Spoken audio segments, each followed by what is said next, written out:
Hi everyone, it's Norman Kochnick here for Eyes on Cricket with Norman Kochnick.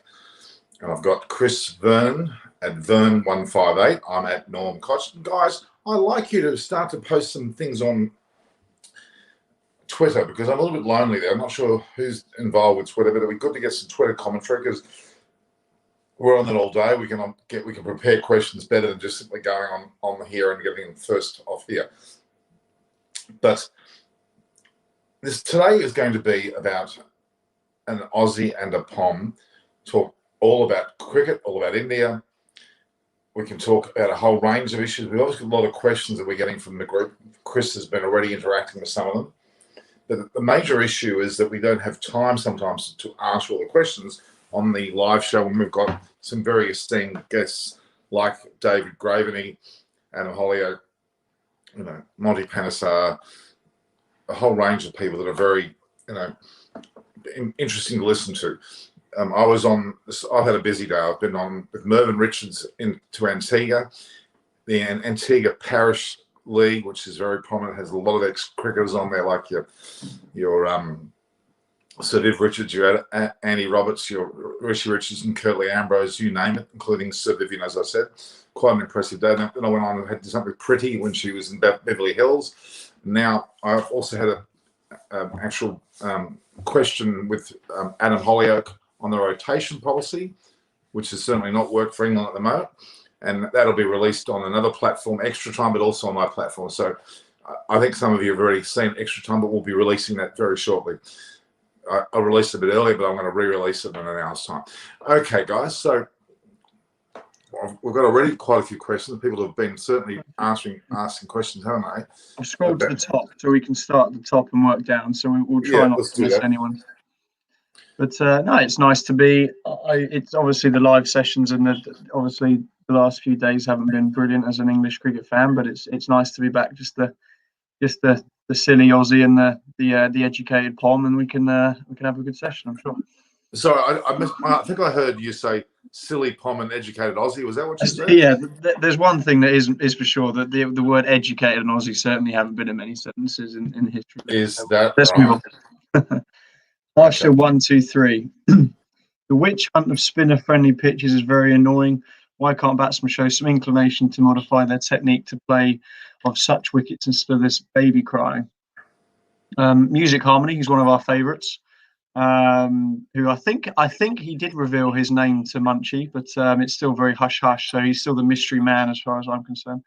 He thinks that it's down to 2020 cricket. Many batsmen don't have it in them to grind at an innings anymore. And if the pitch is not behaving in a very batting friendly way, they try to look for one or two attacking options in the process to perish.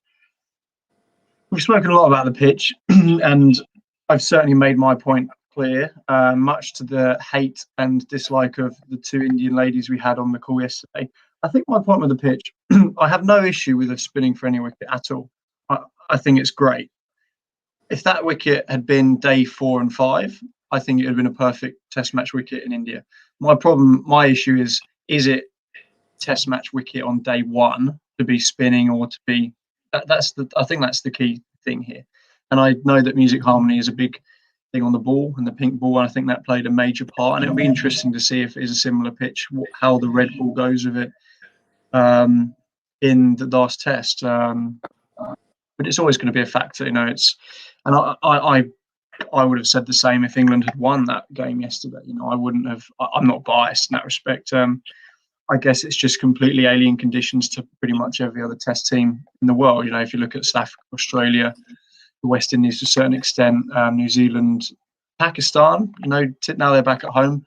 Historically, they've produced some good cricket wickets for the seamer, and they've had Waqar and Wasim.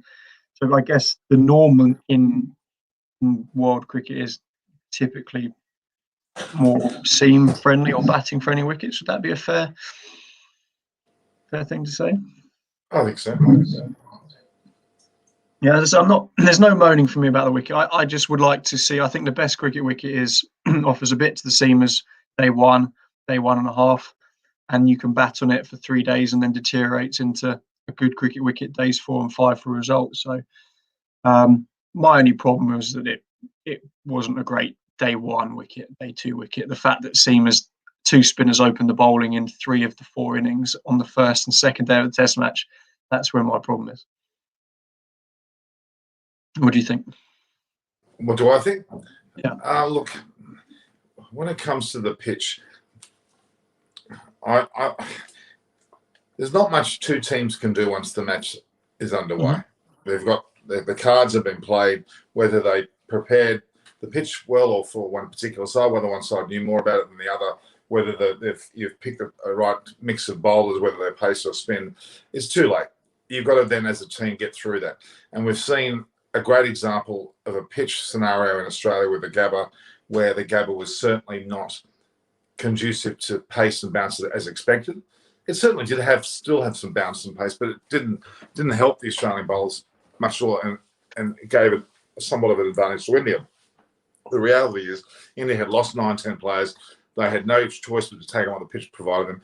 They had some fortunate luck. The pitch wasn't quite as overwhelmingly fast and bouncy as Australia had, and they played well in the circumstances. The biggest challenge about Test cricket is to actually play what's in front of you.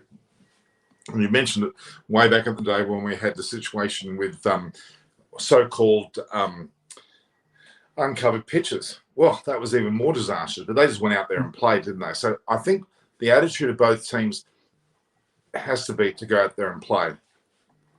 Yeah, I think the key point, I think, for a good cricket wicket, especially days 1 to 4, and I disagree a lot with this England produced green top wickets. If you look at the pitches in the Ashes or the last Test series of India, they're good. They're good wickets. They produce good Test match results. In England, typically, it's the overhead conditions, which you can't control. If it's cloudy and if it's humid and if it swings, that's out of control. So the notion that England produced green tops, I would say, is not true. And if you look at Test match results in the last 10 years, Pakistan have won a series here. There's the Aussies have drawn series. The South Africans have won a series. There's a lot more results that sway evenly, which suggests that the conditions aren't. It's a lot more fairer contest. And I guess, forget the sides in this last Test. I think a good cricket wicket is a fair competition between bat and ball. And I don't think anyone can sit here, even the most loyal Indian fan can say that was a fair contest between bat and ball. With that, and that's what I'm saying. I don't believe the batters have any chance of scoring any runs in that wicket. So therefore, it's not a fair contest. And that's all well and good. I think Jim Maxwell from ABC here in Australia did talk a lot about the fact that he's concerned that, and I don't think there's any true conspiracy behind it, but are they trying to allow that Test cricket becomes shorter by default, meaning that the pitches are not good or they're too bowler friendly, so it becomes a very short match, which almost merges the two forms closer and closer together. I hope that's not the case. I don't think it is. But the reality is we want 5-day cricket to be like that. And then what happened in Australia was unbelievable. Other than the pink ball test, it was a sensational full 5-day length. I don't think much of pink ball tests at all now. In Australia, I kind of accepted it because it didn't seem to disturb too much. It seemed to be a bit of a novelty, not so much novelty, but more of an attraction to people other than a lot of females would come to the game, a lot of young kids would come to the game. Some families that didn't have as much time could go after the husband went to work, whatever the case was. That allowed a bit more freedom, I guess. And I'm assuming TV rights back to other countries like England or wherever the other non-host country is, they may be more suitable time frames. So I'm getting that. Maybe I think you may have mentioned, or I'm not sure it was a partner or Pretty mentioned, well, just leave it in Australia. If it works in Australia, that people don't have to duplicate everywhere in the world where it doesn't fit. And I guess that's the problem. I just don't know how much influence. Well, it's obviously it's an ICC decision, clearly. It's not an Australian decision or any other countries. It's an ICC decision. Obviously, India, Australia, and England influence it the most. And I don't have any figures to show me any dollar benefits of being nice. That may be the only thing that swayed Australia significantly. But I just hope we get a better pitch. Okay, the day-night thing's one problem. The other is the pitch, correct? It's not. They're Yeah. not necessarily one and the same. I think that the ball is a massive. Like, I think Jimmy Anderson was interviewed pre-test, and the best seamers in Indian conditions, and it's different in Australia because different balls are the ones that can access reverse swing. And he sort of suggested that these pink balls, they've got such a load of paint on them, they won't swing. And if you look at it, the best session to probably bat on the only day that got to the last session was the last session when England tried to bowl seam, and Sharma and Kohli made it look pretty flat. I don't think pink ball cricket works unless they can change it or adapt it. I get why it's a good thing, but in some countries you don't need it. And I'm surprised that India, at a new ground on a new pitch with a new ball, decided to make it probably the key test in a massive series against England. It was a surprise. I get if you how many games have they test run that ball? You could play 5 or 6 first-class games, but at that ground first with a pink ball under lights, you could do that in the space of a couple of months. To chuck in your first game at that stadium and have it under lights with a new ball, pink ball, just was a bizarre decision for me.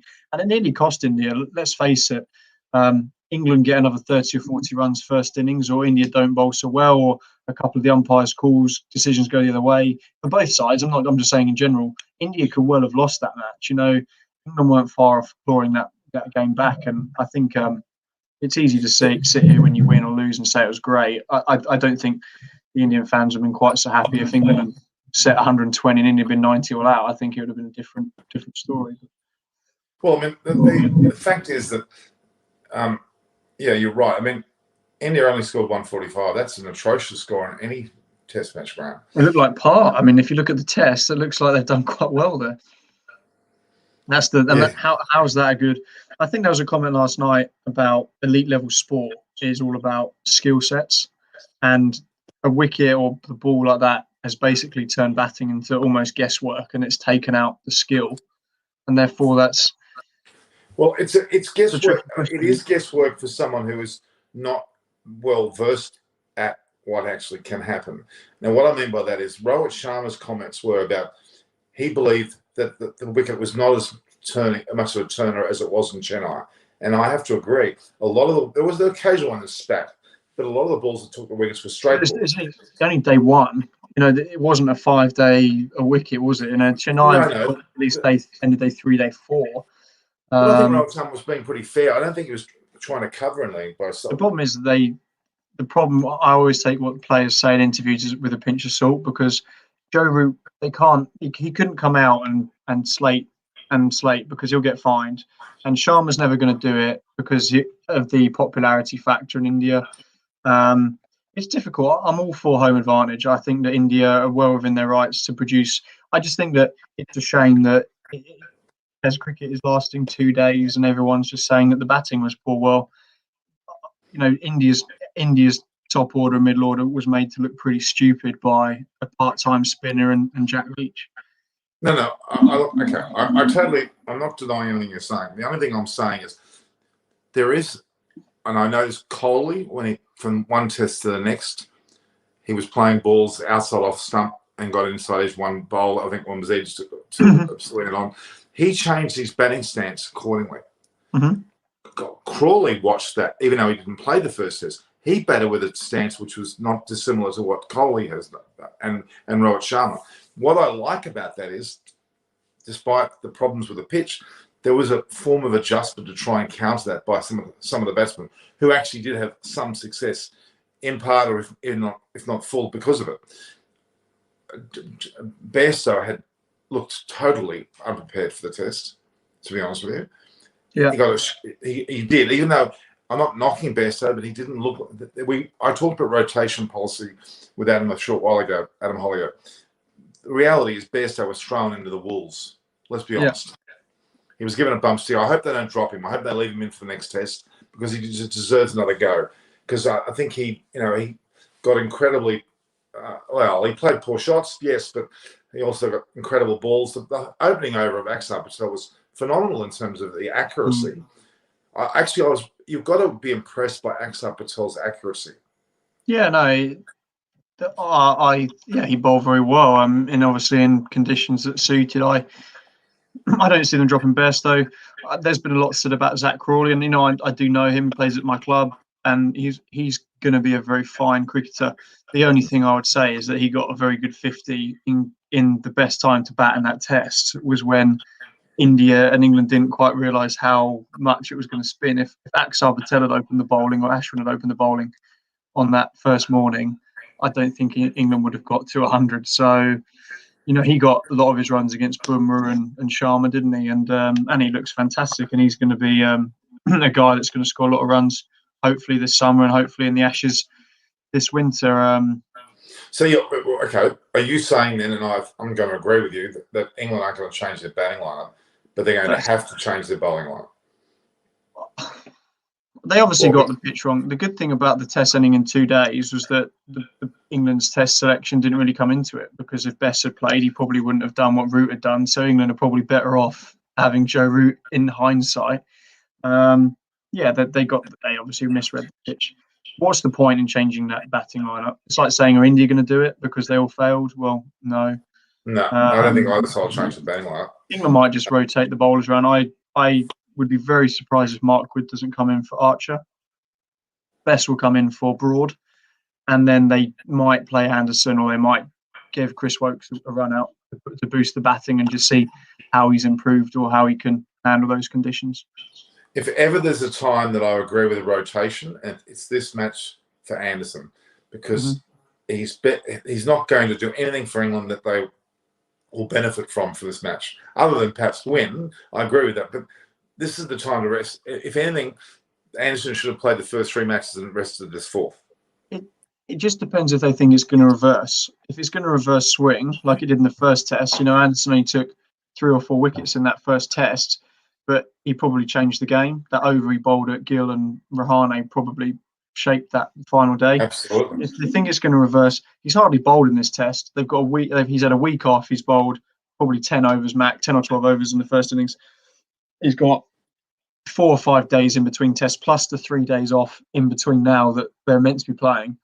So if they think it's going to be a reverse swing, then they might give me. I know we had an argument or discussion with one of the chats about it being hot and humid, but he's super fit and he's got best part of 6 or 7 days off to recover, having hardly bowled. So if they think that what do they got after? They got the T20 tournament that is in India. Yeah, 1 day and T20. Yeah, and Anderson won't figure in those. Is that what you're saying? No. Or the IPL, he'll come home, have probably 5-6 weeks off, and then probably play a few games for Lancashire in the county championship, and then get into the Test match summer here, which I would assume will start May time.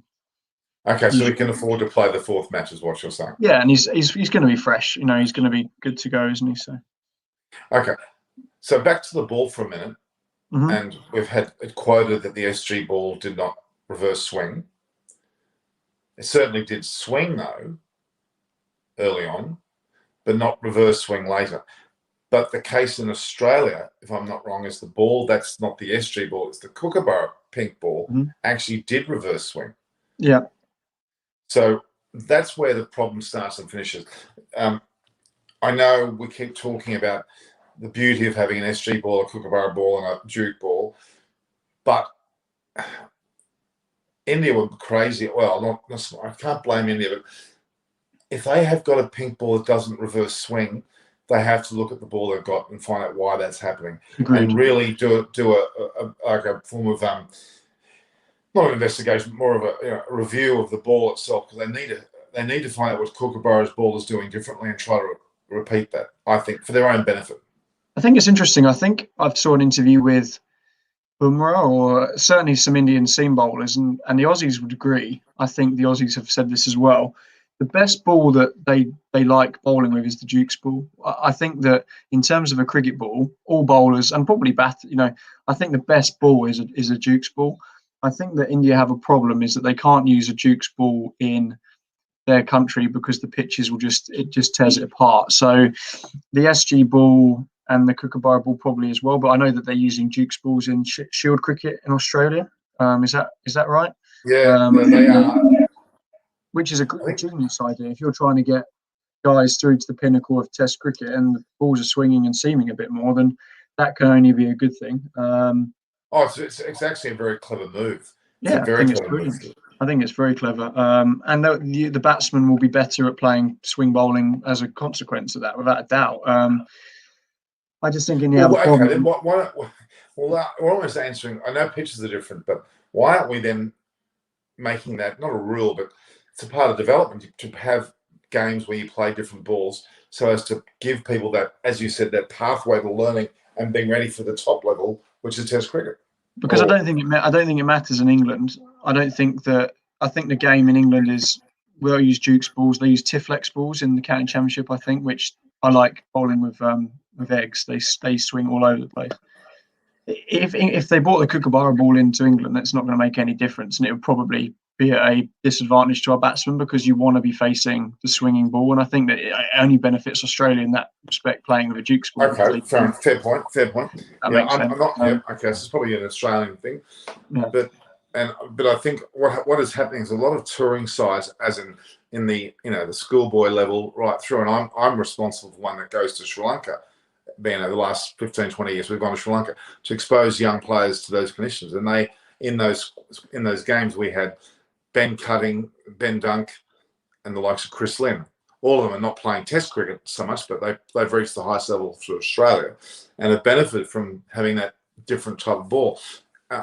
Again, we've talked about Ranji Trophy, where there are no international players coming in to expose themselves to that, which is a crying shame, because I think that would be something that India, even though they don't want to, and they've got good reason not to, should probably concede out of the development. Because if India eventually become the powerhouse which they already are becoming, if they aren't already, they could dominate to the extent of an Australia or a West Indies of the past.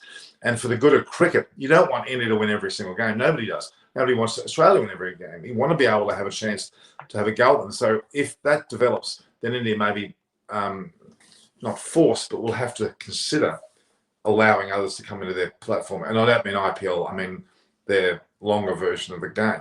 Is that a fair point? Yeah, I get what you mean. The problem is India, in my opinion, will always be one of the best sides, but they will never. I don't think that they will ever master the overseas conditions purely because of what they're used to. And it's the same way if England are better on seaming wickets and Australia, they struggle in the subcontinent because it's completely alien conditions. And same way the Australians struggle here. I think that's why I don't see India and Australia or England, anyone ever being. You can have the best sides in the world and they can win the occasional series, but I don't think India could ever be at a point where they could go to England, Australia, South Africa, and New Zealand and win a series in a row, because I just don't think that their side. Okay. Australia did that though. Australia had a period under Steve Waugh. They certainly did.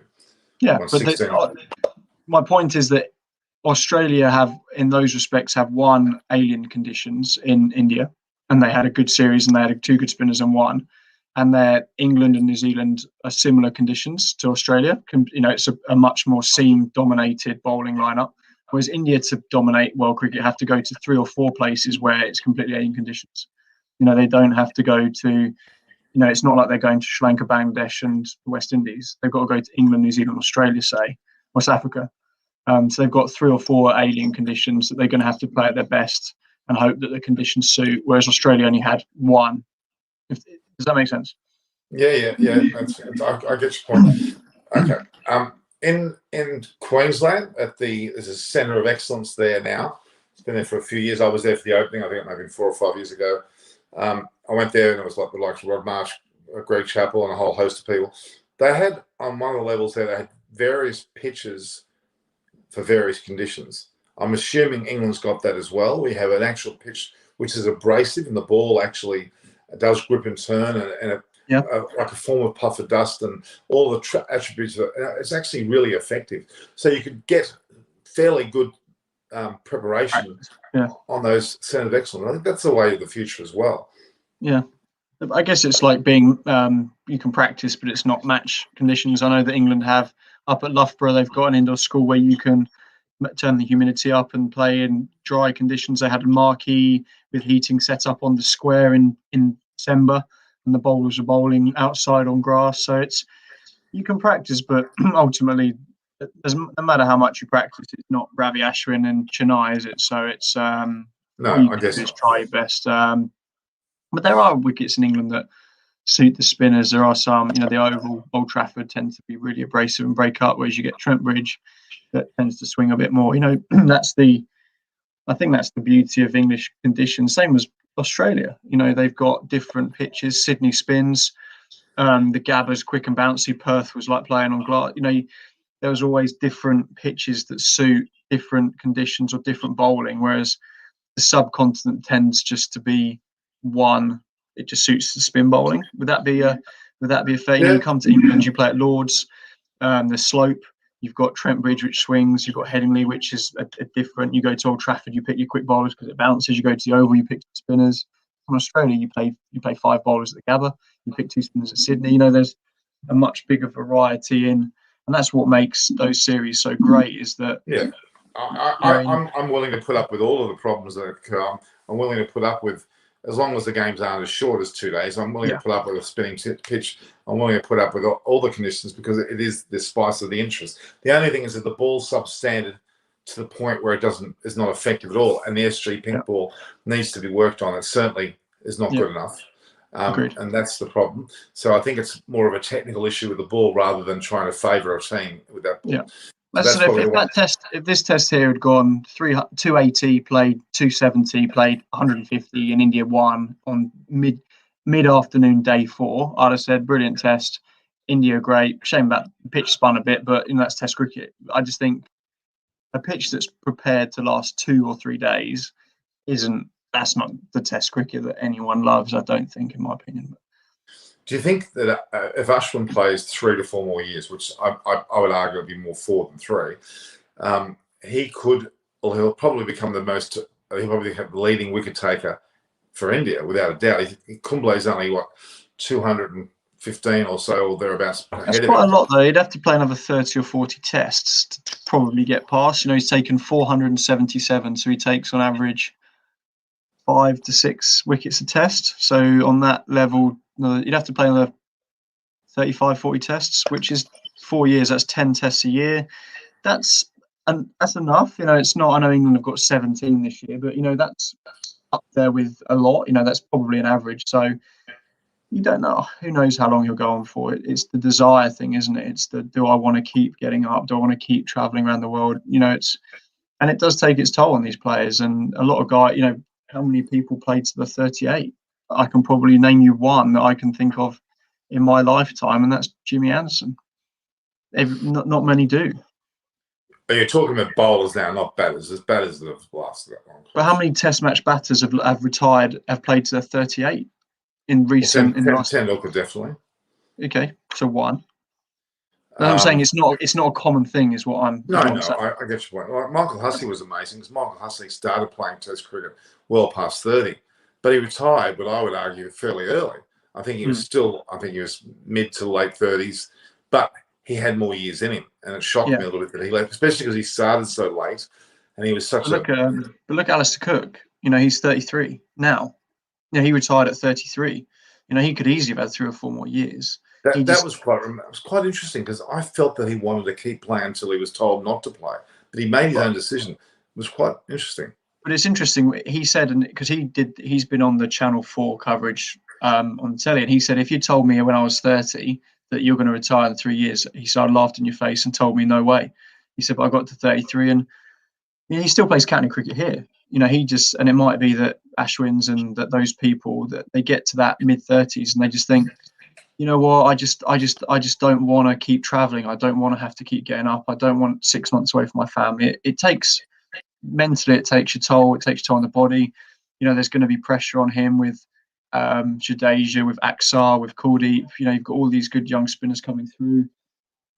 Do you think that Jadeja is an automatic reselection when he's fit? I guess he is. Yeah, I would have thought so. As I said, Aksar started brilliantly, but you've got to take these 2 tests with a pinch of salt. You're going to come to England. He ain't going to be doing that. Ashwin got dropped in England when he first came over. He didn't play. Jadeja played instead of him because he wasn't as effective. He's got a lot. He's had a brilliant start and his accuracy is fantastic.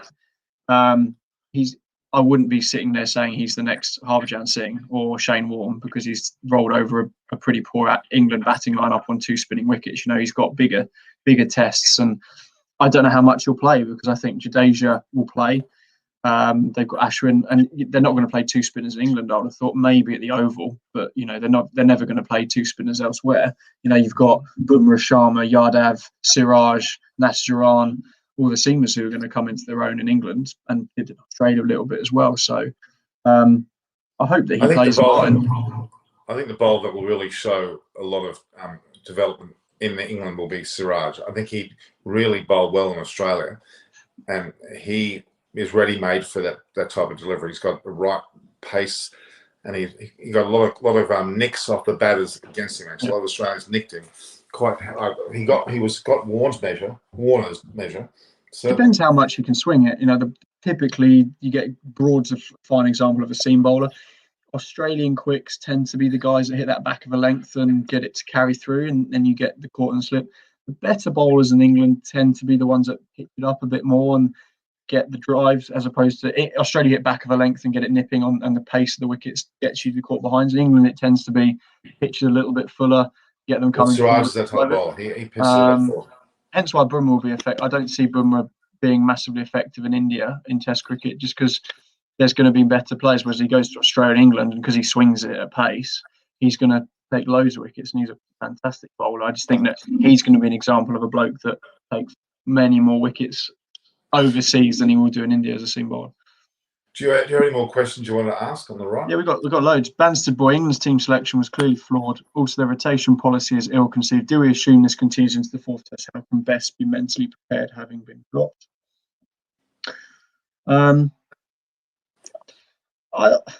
It's easy to sit here and say that the selection policy is flawed when we've lost 2 tests. No one was really talking about it after the 1st test when we won. I'm sorry, I was. I've always said, I've said very clearly that I don't believe their rotation policy. And in a way, they certainly didn't listen to me. But the playing of Broad and Anderson, despite the fact that it didn't work in the 3rd test, was actually, I applauded that, because they did something which you and others were saying that they wouldn't do because of the rotation policy, but they actually did do it. They put what they thought was their best wicket takers on the same game to try and give a right old partnership go between 2 bowlers. It didn't work because they weren't needed. The spinners took over. But had it been more of a typical, day-night pink ball test wicket, those 2 would have come in their own. Yeah. I think they just relied too heavily on the day-night factor, and they put all their eggs in one basket. They did. I'd like to think that Dom Bess is a young, hungry, ego, up for it guy. I think that you'd like to think that these guys, although his confidence might have taken a bit of a knock, I'd like to think that these guys would see it as a positive and try and turn a negative into a positive and come back with a point to prove and try and say, I'm going to prove a point here and show you what you're missing out on. England's team selection didn't really matter in the end because Root took fight. The bowling. They've got nothing to lose. England have got nothing to lose. They've lost effectively in terms of not the series. We're talking about anything beyond that. The World Test Championship. They're that's no longer a thought for them. Not that it was before. I'm not talking about that, but the fact is, it's certainly not a thought for them now. And they can not so much experiment, but you can really go for it and attempt to salvage a draw, which would be, as you have always, a fantastic result. A crazy result given the sides and the. Yeah, I don't think England's. I think that I like that they're sticking to their guns, and there's been such a massive drive in this country about mental health and things like that. And these guys, if they've gone to Sri Lanka and they're going all the way through, say, Josh Butler, if he hadn't gone home, he's got a young family. He would have been away from his family from the start of January till June. 6 months in bubbles, in COVID, in subcontinent, completely alien lifestyle, different foods, not in a bad way, but there's no home comforts there. You've got a young daughter, you've got a wife, you've got family. Mental health is massive at the moment. You've got to look after your fellas. And I'm sitting here and saying, if I don't necessarily agree with it, but if those guys need 2 weeks at home for the sake of their family and for their mental well-being, then there's bigger things than cricket. I think that's the reason behind it. They're not sitting there going, we're just resting and rotating for the sake of it. There's maths and there's theories and there's things why they're doing it. And these blokes need a break. They need to keep fresh. And it's a shame from a cricket perspective. But if it stops someone like Marcus Trescothick, basically missed half a career because he was mentally, back then, if he'd had 2 weeks at home to recover, maybe he wouldn't have ever had that illness, and if there's some good... I don't know whether mental illness would be that conclusively turned by something like that. But you know what I'm saying? Look at the guys who pulled out the Big Bash, Tom Banton, Tom Curran. They said, we can't deal with the bubbles. We're just not, it's not good for us. And they pulled out for the sake of it. So it's a massive thing at the moment. And, if India were touring England for 6 months, would they rotate as well? That they might well do that. It's just that England at the moment are being put in the spotlight because they've got so much cricket to be played in the subcontinent. Okay. Take away COVID for one side. Put that one to one side. I know that even David Gravity talked to them taking two sides for that for a reason. I get all that. But I'm talking about something that Adam Hollyoak brought up. You have to look at the next test in front of you and the best way, selection-wise, to win that match. You can't necessarily look to the future all the time. You have to think about winning that match. Now, I'm not trying to blame England for their selections, but were they really fully looking at that test to win it? Or were they not? I mean, there's no doubt it's the best side that they thought could win a test, and that they've got I don't mean that. No, in their squad. But they already had Butler going home. Mm-hmm. They already had, well, Mo and Ali was a different story. They already had people going and leaving and arriving for that match. That was preordained. That's what I'm talking about. I'm not talking about you've got 20 players, pick your best team. I don't mean that. But the way that 20 players came together is the problem. It's not so much not picking the best team when you've got them in front of you. They took a chance with Bairstow, and I actually applaud that. Even though it didn't work, I applaud that because Bairstow was the right one to perhaps grasp a victory out of that match, but unfortunately went the complete opposite, where he was actually, out for a duck in both innings. But then again, you know as well as I do, if you open the batting or your first drop in the batting order, you can get our first ball anytime. Yeah, I think that it's very ordinary. I think that they need to be judged on how England go in the year. Like Bairstow could have come in this test and got 50 or 60 and won, and England could have won. He would have come out in an interview and probably said, they would have said, how have you reacted? He would have said, well, the 2 weeks I had at home, I feel refreshed, I feel vitalised, I saw my family. It's very easy to be results orientated in this because England got stuffed. It's a thing. They won the first test. They could have. I think that they've got a theory that this is how we're going to get the best out of our team this year, and they're going to stick to it. And I admire the fact that they're sticking to it. Do I necessarily agree with it?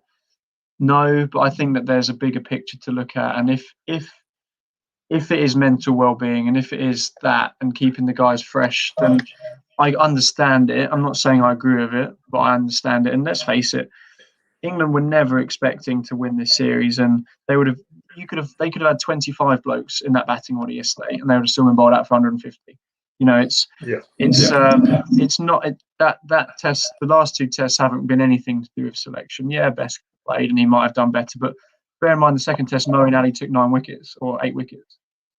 Joe Root took 5 wickets in this test. The selections haven't come into it. Maybe Butler would have played instead of Pope, but they like Ollie Pope, and he would have probably played anyway. So I don't believe that the reason England haven't done better in this series, and bear in mind they're 2-1 in 3 tests, they've done pretty well considering. I don't believe it's anything to do with the selections. I think the selections have possibly been okay. I mean, I don't agree with. I think Best should have played, but I don't think that he has had any. Him not playing hasn't influenced that match because Joe Root took 5 wickets. So the only thing is maybe Bairstow could have played the first 2 tests and Lawrence didn't, but England got 600 in one of those tests and got stuffed in the other. So I don't think that we've had enough cricket to say that the selections have been poor. I think that it's just an easy thing to talk about because that's what's happened. Who's the chairman of selectors at the moment? Smith. It's Ed Smith and James Taylor, I think, sits on it, and Silverwood. There'll be a think tank. There'll be a group. There'll be a group of them making those decisions, I'd imagine. I actually really like what Dave Gravity said. I think he's I know he's not on the panels. He's obviously past that now, but I wonder if chairman of selectors goes back to a previous chairman of selectors for their take if he's not certain about it. I wonder if that. I'm a big believer in doing that. Like, no one talks. I think I mentioned before, Neil Harvey, who's obviously 90 odd years old, he's still someone I would go and talk to about cricket because he's so on point. And I'm sure they do. I'm sure they do. I mean, obviously, the problem I think that Dave Graveney has is that the game is very different, and I think it's brilliant. I've loved the 2 chats I've done with him, but he'd probably be the first to admit that the way that cricket was when he was chairman of selectors is entirely different now. You know, there was no 2020 back then. It was everyone plays white ball and red ball. It was very similar sides, and so I'm sure that they do talk and ask opinions and questions. But I mean, England's selection in the past couple of years has been pretty good. You know, take out the last 2 tests, we won 6 matches in a row in India or in the subcontinent. We haven't done that in 150 years. We had a really good. We've won in South Africa. We've won in Sri Lanka. We drew with Australia. We won a World Cup. You know, I would say that they've generally got it right. And you know, let's sit down this time next year when England have hopefully won an Ashes series, might have won a 2020 World Cup. They might draw the last test. You know, if England come out of this 2-2, has the selection been wrong? Has it been right? You know, okay, just quickly stop you there, Chris. We're getting a lot of comments. People not the same. We're not answering the comments. We're scrolling through the questions. What one someone said? It's is it comment? Is it comment 006? Has said, "What's with the thumbnail, Norman?" Yes, I had some fun with it. I put a farmer on what looked like a cricket track. That was a bit of fun. It was a bit of amusement. It's my joke. Not my fault for that. I sent that in. I think Mr. Willis actually is blamed for that one. So, but I'll take the rap. So, we are getting to the questions. I'm scrolling down from the top, and so we're getting to it. So, Andrew Chambers, who is he's often commenting. Hi, Norman. In England, the pitch does seam and swing. Batsmen have a chance. The test can last 5 days. What are your thoughts? I agree. I'm going to stick my neck out. I think that Sunil Gavaskar is an Indian legend, bat-wise, but I think that his commentary tweeted something like, well, there's no talk about the pitch when Stuart Broad took 8 for 15. And, you know, you've got to take things in context. England finished that day 260 for 3, I think, or 270 for 4. They had an over 200-run lead on that first day, and they got 400, and Australia got 300 in the third innings. There was nothing wrong with the wicket. It was just it seemed and swung a bit, which it does at Trent Bridge, and Stuart Broad bowled fantastically, and the Aussies were poor. You know, it's not, and for him to tweet stuff like that out of context is just poor punditry and poor journalism, in my opinion. And I think a lot of people were fairly frustrated with the commentary of his in the test, and it was lucky that Graham Swan was there because, you know, it seemed to be fairly. Of course, he's going to back his side, but I don't get why you would say things like that completely out of context, because it's easy to say anything out of context. You know, you could say, well, I mean, who knows, but I think English wickets are generally better because they offer a fair contest between the seam and bat and ball to start with. They then have days 2 and 3 are good for batting, and then days 4 and 5 can spin. And I think it brings every element of cricket into a test match generally. Of course, sometimes it doesn't. And it's the same with Australia or the South African wickets, is that throughout a 5-day test match, all assets of skill are addressed and are challenged. Seam, spin, swing, bouncers, batting. Whereas sometimes in the wickets we've seen in the last couple of weeks, it's just spin bowling and batters trying to survive, where there's no greater contest, if that makes sense. Yep. Okay. Just a lot of questions are around, had England won the match, would the commentary have been the opposite from those listening? Not at all. I personally know. I remember saying in the first test that I thought the pitch wasn't ideal, and England won that test and they got 600 on it. So I know I'll take that back. I think that maybe in the context of series, it was actually a really good cricket wicket. I promise you now, I would have sat here if England had won that test yesterday, and I would have said this exactly the same thing, and I would hold my hands up. I don't know whether the person's necessarily referring to you. I'm talking. No, I'm just saying. I don't think that they would. I think that people And it's so easy to sit here and say, well, England lost, and Michael Vaughan or people are tweeting it, are saying it. Do you think if India had lost the test, do you think that the Indian journalist, Sunil Gavaskar, would have come out and said, what a brilliant cricket wicket, fantastic for cricket, this, it's great, and England have won?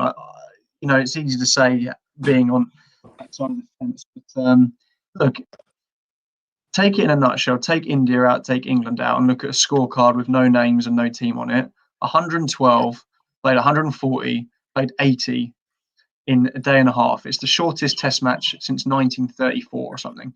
35, yeah. Is that good test match cricket? It's over in a day and a half. Take all sides out. Just look at the numbers, and that's not what test cricket should be. It's a bit high and dry at the moment. We're sitting here talking about cricket. Somewhat frustrating because we can't watch anything live. Probably a good thing for me. It's probably good for my sanity. England would be 150 for 38 at the moment, so it's not the worst thing. But all right, I got. What about the West Indies versus England test ended in 2 days? Yeah, it probably did. There's lots of examples. They're more isolated, and that's in England. It's tough because it can swing. It's not the pitch. You could put a flat wicket in England, and bear in mind you do get flat wickets. Look at Headingley when England got bowled out for 60 and won the test. England got bowled out for 60 because it swung and then it flattened out. And what a brilliant test! They chased 370 on day 5. The overhead conditions are more important in England than the ball. You could put the flattest wicket out, and if it's cloudy and humid and James Anderson's bowling the Duke's ball, he'll take 5 wickets. So it's not as much the pitch as opposed to if it swings, and you can't. That's one thing you can't control. Yeah. Okay. Shivam Shah says the same was in Chennai. India scored 300 on the first day. Yeah. Okay. Better be prepared for spin in subcontinent than okay. A lot of these questions are not repeated, but they are the same line of questioning as what we've been getting. So yeah, I don't know whether we need to answer every single one exactly. Guru Banker, who's often commented, discuss how Rohit Sharma is scoring runs on unplayable pitches. Look, he is a fantastic player, and the best players will always find a way to score runs. He's probably had, in the last 2 tests, he's probably batted at the best time to bat. He batted on day 1 of the second test when that Chennai pitch was at its best for batting. And he also batted majority of his innings under floodlights in this test when England were bowling seam, because they thought that was the way to go.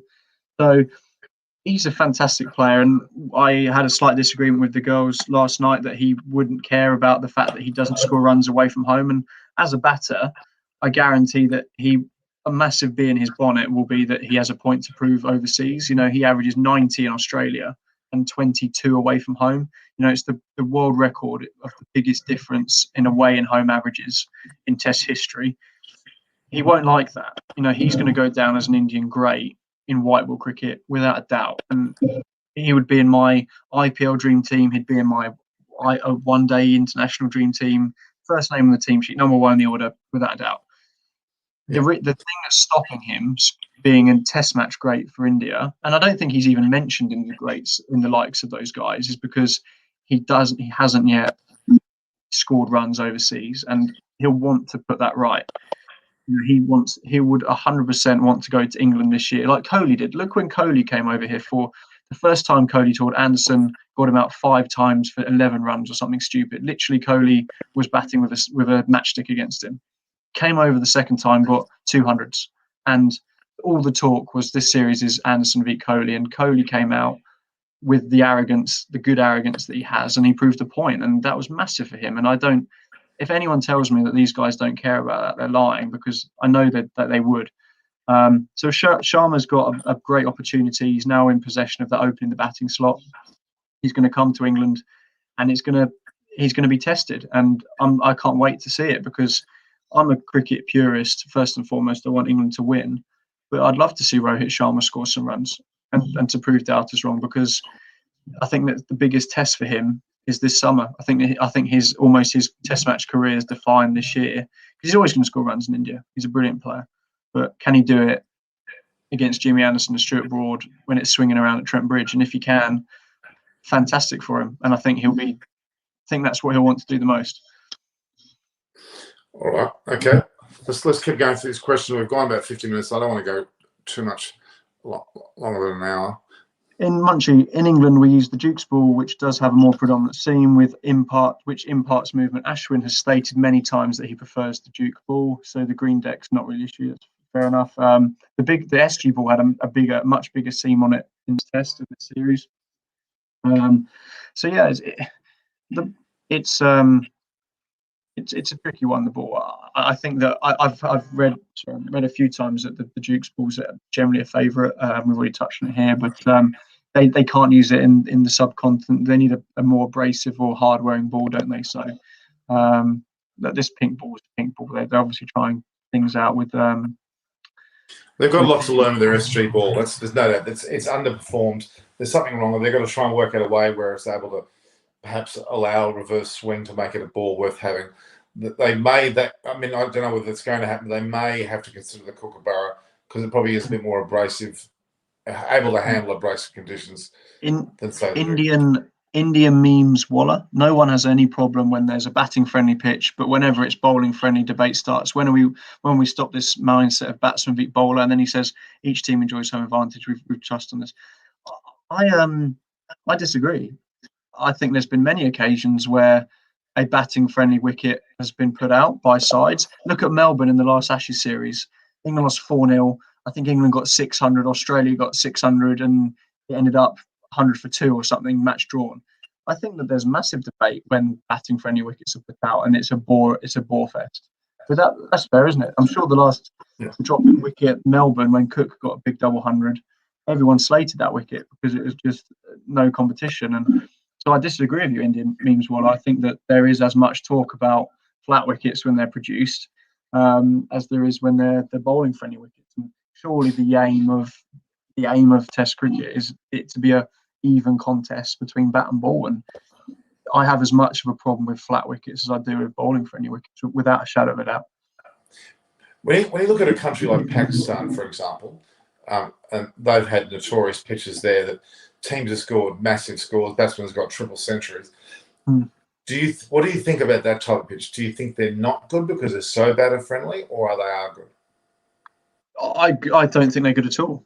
I don't think that 700 plays 500 plays 100 for 2 declared is a good test match. That's completely against what test cricket should be. It should be the best test matches, and I'll say this in my opinion, are often in Australia, South Africa, or England when the side scores 350 first. Both sides score 300 to 350 first innings because it sets up a proper 5-day pitch where 200, 250 is often chased in the last innings, and 750 for 5 declared isn't a good cricket wicket. I know you get sometimes like Chennai when England toured where India got 700 and won the test, but typically 20 when you get, I think there was a test match, it might have been the Melbourne test where 5 days 19 wickets fell. Well, that's awful. That's crap. No, we don't want to see that. So it's the same debate. I love seeing, say, Mark Taylor got a triple century. Oh, absolutely. But in general, it's not good. You don't want to see wickets like that generally. And I think if it's a fair contest between bat and ball and batsmen get 300, that's fantastic. But the last thing you want is a test match series where there's no ill draws. I think that's rubbish. No, okay. I remember seeing like Michael Clark at his triple century on the SCG.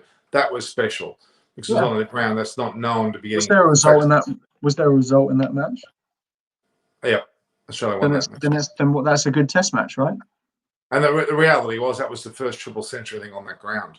Yeah, then that's a good test match. I have the problems where both sides get 600 declare, and it's the day 5 is 1 down in the third innings. You could play for 10, 15 days and not have a result. That's my if a side bats well and gets 600 and bowls the side out twice because they outskill someone and are better cricket sides, brilliant. It's when you could literally have any bowling running in and they're never. You see decks where you think you're never going to get a wicket. Like you can do whatever you want, you're never going to take a wicket, and then that's not fair. If it's a fair contest and Michael Clark got a triple 100 against a really good bowling attack on a good wicket, then that's where elite level sport comes in, isn't it? If it's just a feather bed, and you literally could have Michael Holding bowling off 15 yards at you and you still won't get you out, then that's not a fair contest between bat and ball.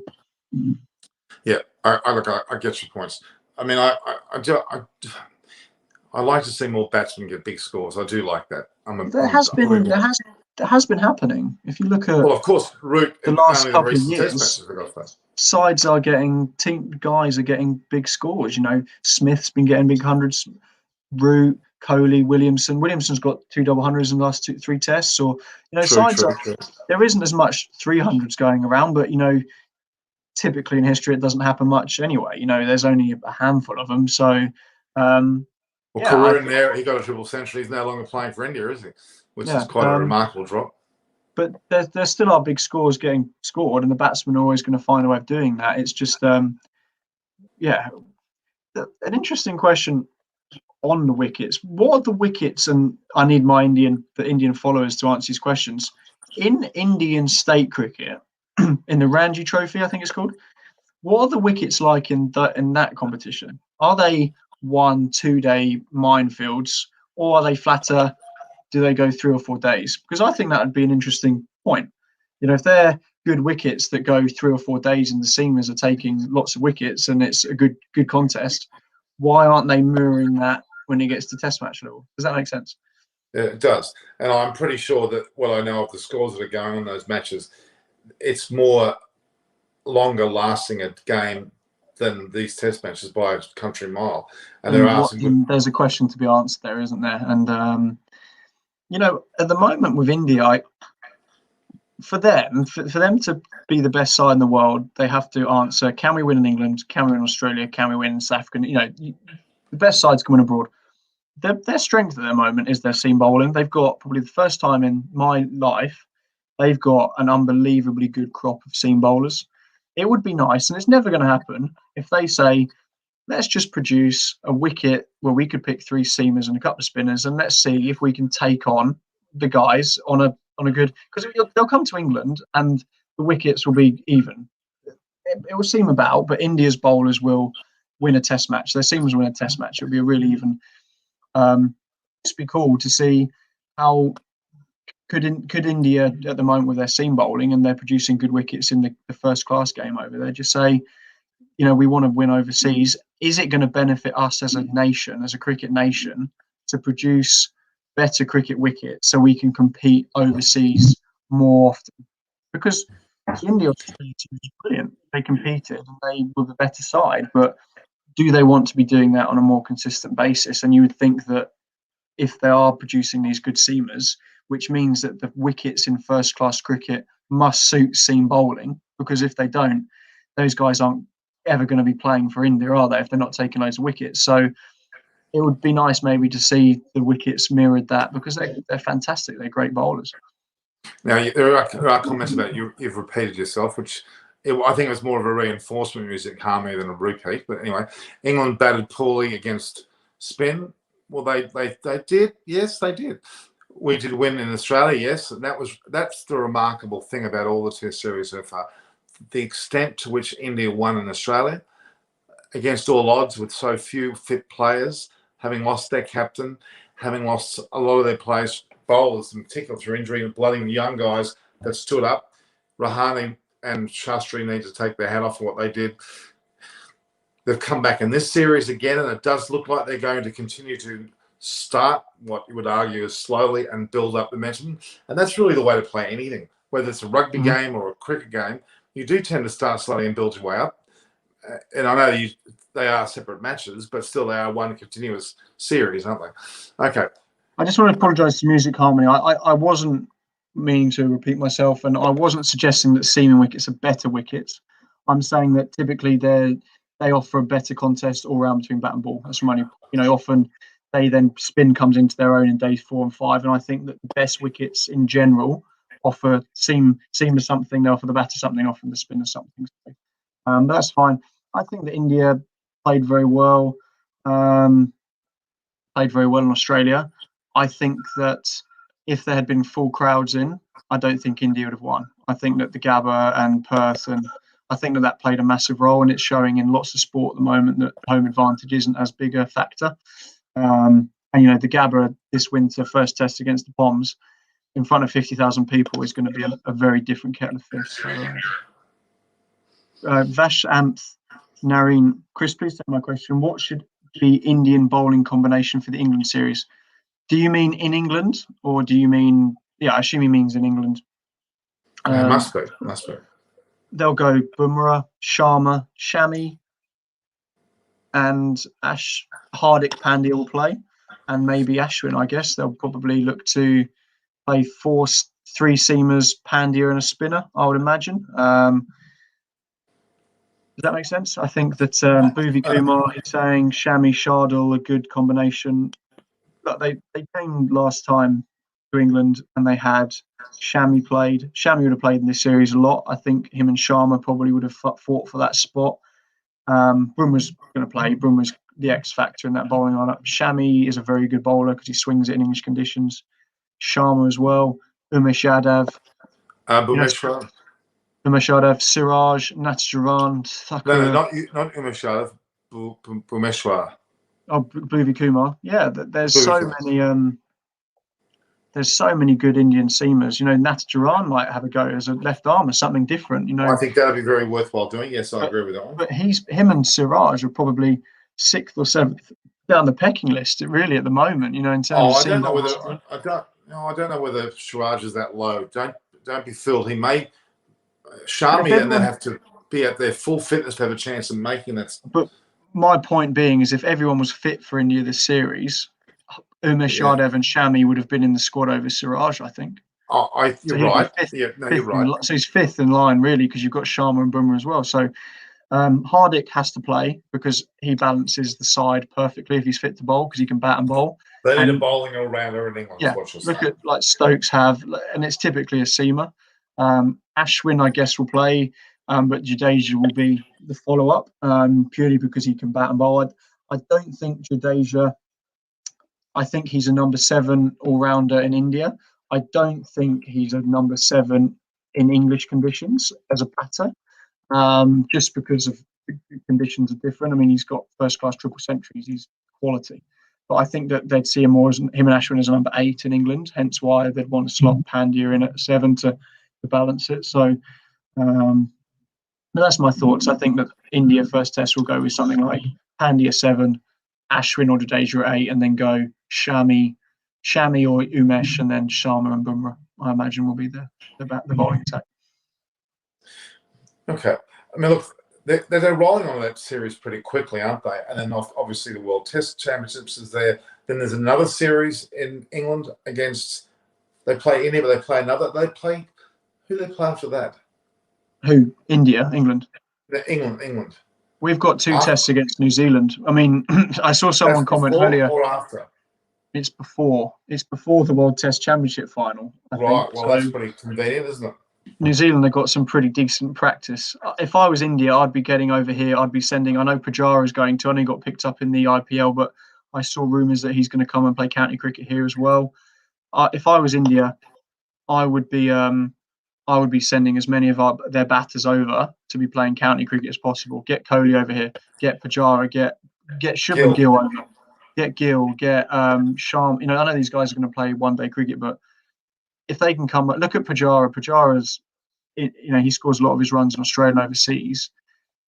Playing county cricket has massively helped that. And New Zealand have got 2 tests against us in our conditions before playing India, probably India, in a test match at Lords, and it's either coincidence or it's very clever from the New Zealand Cricket Board to get that practice in. Very much true. How are we going with the questions? Because I'm now conscious we've reached an hour. Music Harmony wants to talk about the upcoming T20 series between England and India and how the one-day pitches and the 2020 pitches heavily suit the batsmen and the bowlers get massacred. Yeah, I agree massively with Music Harmony, the mystery man. I think that Test cricket has to be a very even bat and ball game. I think that one-day cricket should slightly suit the batting. And I think that T20 cricket, in my opinion, although I think for what they want it to be, especially in the IPL, I think that they want it to be on flat wickets and see as many runs scored as possible. I think the best one-day games are often the really low scorers where sides get 170 and it's 170 for 7 chasing. 400 or 350 gets chased is great, but often the close scoring games are the better ones. But there's no doubt that those wickets for the one-day series and 2020 series are going to be flat, and it's going to be batting dominated, I'm sure. So, okay, where does the World Cup fit into all of this year? It fits in between the 2 Test series that England are having. I would assume it might be after. It might be. Let me see. I'm not entirely sure. I've lost track of the timing. I think it is after, but it's I in think India. it would be when October to November. So yeah, which is very late, very late. And I'm talking about the conditions of India at that time of the year as well. Is it not somewhat monsoonal at that time? I'm not entirely sure. I guess the reason they're having it people who are on our chat area, tell me what the conditions are weather-wise of India around October into November. Can people find out? Music Harmony, I did reveal my identity yesterday. I know you did, and I think I know, but I like you as the mystery man. I think it's a bit more mystery. We're trying to have mystery. Hang on. Mystery woman. We don't know male or female. I'm sorry. That's very true. Guru Banker says, Chris blaming the crowd for Indian victory in Australia. Not at all. I didn't say that at all. I said that there's no doubt that the crowd play a massive role in. Look at Indian crowds. England won the first test, no crowd. Are you telling me that 130,000 people in this stadium wouldn't benefit Australia and wouldn't benefit an England test match side over England? The crowd plays a huge role, and I'm not saying that's contributed to India winning. I'm just saying I'll tell you what, without a doubt is a factor. How about the way in which I thought that was? I don't know whether you saw that when batters had to come off the field or onto the field through that walkway, which seemed like 400 miles long. Yeah. That was the most daunting experience. Batters walking down that with the noise of the crowd. I'm giving that the best example is Bairstow coming down. He looked distraught walking on that field. He looked beside himself. In fact, in both innings, that was the most daunting experience, walking down that narrow walkway, which seems to go on forever. Yeah. I find that the most bizarre construction, to be honest with you. No, I agree. And someone said that June to October is monsoon season. Yeah, which means the World Cup's in the monsoon season. I assume the reason for it is that they've got the IPL in April, May, and all the pitches will be knackered. They need a few months for the pitches to recover. Typically, the IPL starts really flat wickets, and then towards the end of the tournament, the scores get a little bit lower, the pitches get slow because they've been used a bit, and therefore it's not quite so batter friendly. And I assume that they're saying the grounds need a few months recovery so the pitches can be at their best for a Cricket World Cup. My question there is, why didn't they play the World Cup in Australia? Because it was actually meant to be in Australia last year. I don't know why they just didn't progress to have it again in Australia, because COVID-wise, weather-wise, we would have been a better choice. Possibly, yeah. It's yeah. I mean, there's no right or wrong there, but yeah, I think that it's a great spectacle, India, and I think that the IPL this year is an interesting one. They're giving India, by picking the guys in the side, and rightly so. I love the IPL. It's fantastic. So I'm not saying anything bad, but you're going to get all the best players in the world are going to the IPL basically for practice before the T20 World Cup, and I think that that's going to be awesome. You're giving the likes of Jai Richardson, Dawid Malan, who probably would never have played a lot in India before. Dawid Malan now is going to be number 3 for England, having not played much in India. Is now going to go and play for 2 months on these pitches in the IPL. It's going to benefit England and other sides for him to be able to do that. So the World Cup could be fantastic. I like 2020 cricket. It's not my favourite. I prefer Test cricket, but I'll be getting stuck into the IPL, and the fact that they can have that as a warm up is brilliant.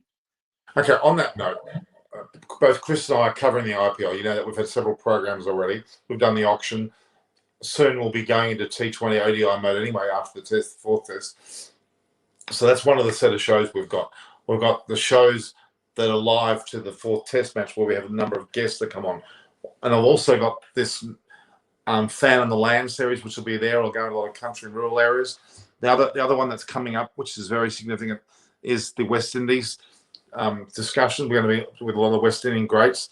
I'm going to be delivering tomorrow, and I want you all to be on that. I'm going to be telling you my story of the West Indies, and I'm not bragging, but it's I find it one of the most interesting stories that I actually experienced firsthand. Chris, I want you to watch it too. I want you to make sure you watch it. Yeah. I'm giving you a lot of bait to watch it, but please, it is going to be fantastic. Pretty will be the question asker. She won't be asking too many questions because I'll be just talking, but she can provide some feedback there. So that's the way we're going to operate there. That sounds no. So Music Harmony sent me a connection request on LinkedIn. Thanks for accepting. Now, that was not as Music Harmony, was it? Now you got me intrigued. Vasanth Narain, here's an interesting question for you. It'd be good to know your thoughts. Chris, what should India's strategy to win in England be, and what is your strategy if you were part of the decision making? There's no doubt, if you look at the stats in the last series, that India's seam bowlers are very good and their record in England is good. The reason England was so good last time and a force to be reckoned with against sides in England is because that they typically play. India don't play England's bowlers as well as England play India's bowlers. So the strategy for India, if they want to win in England, and they've got a chance, is they have to play England's bowlers better, because that's what the series will come down to. I think that India's seamers will bowl well and take plenty of wickets.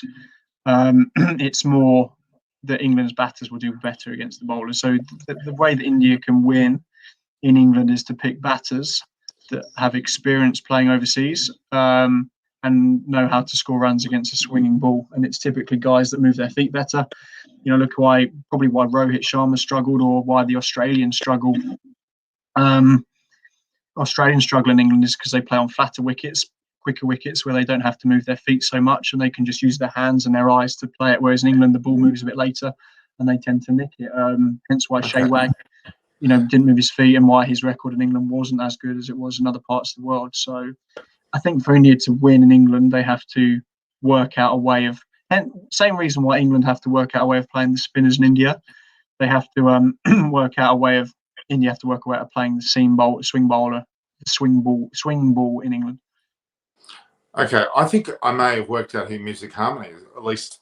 I don't know. It's like revealing who the Stig was on Top Gear. I'm happy it being shrouded in mystery. Okay.